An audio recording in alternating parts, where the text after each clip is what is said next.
हो चुका है, यहाँ पर इंटरव्यू हो चुका है और अभी जो है और भी बच्चों का इंटरव्यू होना है।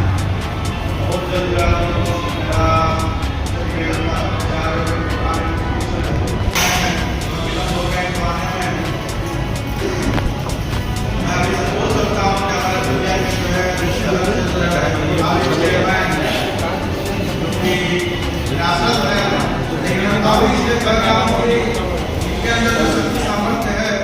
कैसा कैंप लगाया गया है परिचय देते हुए आज के कार्यक्रम को क्या कहेंगे? मैं पंकज मिश्रा, नगर सेवक बलिया। मेरी कर्मभूमि बलिया नगर में युवाओं को सक्षम और समृद्ध बनाने के लिए टर्बोटेक क्लीन कंपनी द्वारा बड़े भाई रविनाथ तिवारी के सहयोग से 8000 बच्चों का प्लेसमेंट करने का लक्ष्य रखा गया है, जिसमें से लगभग आज जो है 100 बच्चों का प्लेसमेंट कंपनी द्वारा डॉक्टर रविनाथ तिवारी के सहयोग से किया गया है। ये बलिया जनपद के लिए कितने युवाओं के लिए खास रहेगा कि जिस तरह आज कैंप लगाया गया 100 बच्चों को किया गया और 8000 का लक्ष्य है? मैं बता तो रहा हूँ कि हमारी कर्मभूमि में बलिया के बच्चों के लिए एक जोरदार पहल है। 8000 बच्चों को का लक्ष्य रखा गया है इनको नौकरी दिलवाने के लिए, जिसमें से आज 150 बच्चों का लगभग प्लेसमेंट हो रहा है यहाँ पे। तो ये एक युवाओं के लिए सुनहरा अवसर है। जो भी बच्चे नौकरी की तलाश में हैं, भटक रहे हैं, उनको जो है अगली बार जो है पुनः जो है बुलाया जाएगा और उनको एक नौकरी की व्यवस्था की जाएगी। पंकज जी, बात कीजिए, आप हर समय जनपद के हर समस्याओं से आप अवगत रहते हैं, लेकिन बात कीजिए जिस तरह कहीं ना कहीं बच्चे पढ़ लिख कर इस समय सड़क पर इधर भटक रहे हैं, नौकरी की तलाश में हैं, तो ऐसे युवाओं के लिए आपका क्या संदेश रहेगा जो सड़क पे डिग्री लेकर भटक रहे हैं? मेरा युवाओं से यही संदेश है कि आप अपने लक्ष्य को प्राप्त करिए। आप किसी भी राजनेता की डिक्की में बैठने का काम मत करिए। आप अपने परिवार को चलाने के लिए प्राइवेट काम ही करिए, लेकिन काम करिए। आप जो है सशक्त बनेंगे, समृद्ध बनेंगे, तो समाज आपको आगे ले जाएगा और आप भी समाज को मदद करने में एक अहम भूमिका निभाएंगे। आज जिन बच्चों का सिलेक्शन हुआ है उनके लिए आपका क्या संदेश रहेगा? मैंने अभी तो बताया कि उन बच्चों के लिए मेरा शुभकामनाएं हैं, और जो बच्चे किसी वजह से वंचित रह गए हैं उनको आगे जो है पुनः जो है जगह दी जाएगी, और उनके लिए भी मेरी शुभकामनाएं हैं। एक लास्ट सवाल से बात की जाए, अभी एक फिलहाल में घटना हुआ था जो टाउन हॉल के सामने वाले गली में बच्चों को सिलेक्शन करके ले गया गया और वहाँ पे बाहर ले जाकर छोड़ दिया गया, ना ही उनको आने जाने के लिए पैसा दिया गया, उनकी सारी चीज़ों को बंद बाट कर मतलब कि एक कब्जा में कर उनको छोड़ देना। तो क्या कंपनी की आप लोग कितना उसके बारे में जाने हैं और किस तरह बच्चों को वहाँ पे भेज रहे हैं? देखिए, पहली बात तो किसी बच्चों से 1 रुपये का फीस नहीं लिया जा रहा है।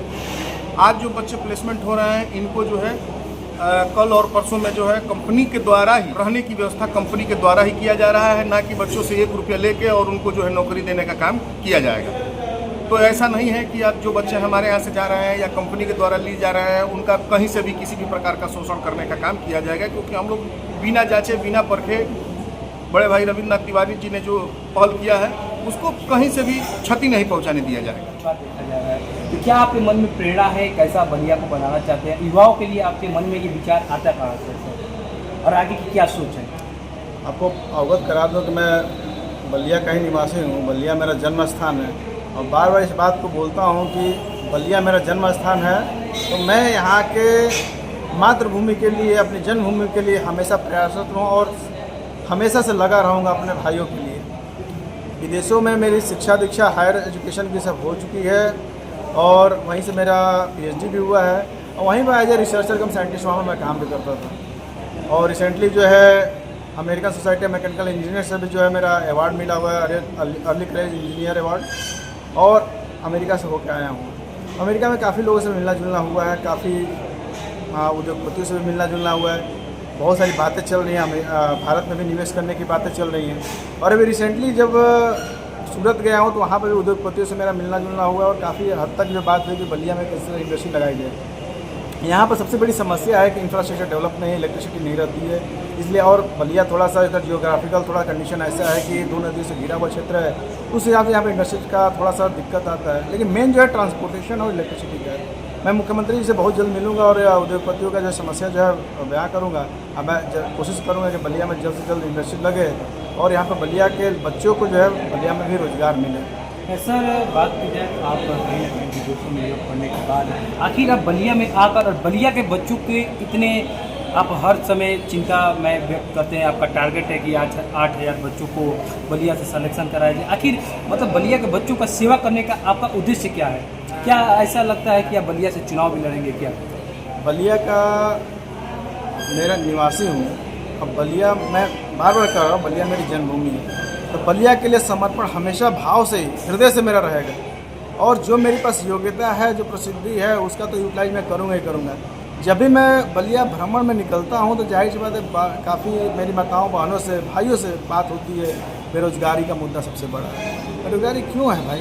यहाँ के जनप्रतिनिधि क्या कर रहे हैं? और विकास की बात करो तो विकास यहाँ पर कोई है नहीं। यहाँ पर काफ़ी दशकों से जो है सरकारें बदल रही हैं, आ रही हैं, जा रही हैं, कुछ काम नहीं हो पा रहा है। योगी जी का विजन है, मोदी जी का विजन है आत्मनिर्भर सशक्त भारत बनाने का, लेकिन उनके जनप्रतिनिधि जो है इस कार्यक्रम में जो है फेल होते हुए नज़र आ रहे हैं।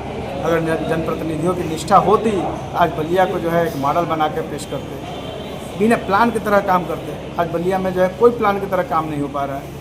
हर व्यवस्थाएं अस्थिर बस आ रहा है। कोई भी कॉन्ट्रैक्टर भी आ रहा है तो उसमें जो है केवल बातें हो रही है, 30%, 40%, 50% तक बात हो रही है कि हमको दे दिया जाए।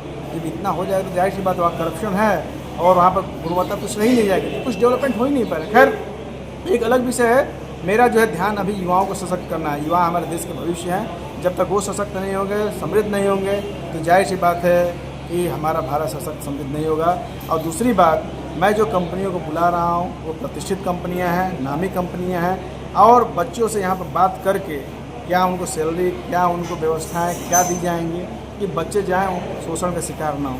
अगर शोषण का शिकार होते हैं, ऐसी कंपनी को बुलाने का कोई मतलब नहीं है। तो कैसे सर आप कंपनियों की जांच करते हैं? अभी फिलहाल में हाल ही में जो घटना हुआ था, बच्चों को ले जाकर कंपनियों द्वारा फंसा दिया गया, तो पता चला कि कंपनी ही फर्जी है। तो आप कैसे सर्टिफाई करते हैं कि कंपनी? जाहिर सी बात है, कंपनियों की प्रतिष्ठा आराम से आप वेबसाइट पर चेक कर सकते हैं, डिटेल्स उनका चेक कर सकते हैं। और मैं तो रिन्यूएबल सेक्टर में काम किया हूँ। भारत में कम से कम विभिन्न शहरों में जो है 600 मेगावाट से ऊपर जो है प्रोजेक्ट मैंने खुद किए हैं। तो मैं जाहिर सी बात है उस फील्ड में रहा हूँ, तो उस कंपनियों को जानता हूँ क्या व्यवस्थाएं मिलती हैं, क्या सुविधाएं मिलती हैं। रह गई बात साइड फील्ड पर काम करना, तो बच्चों के क्लियर कट मैं बता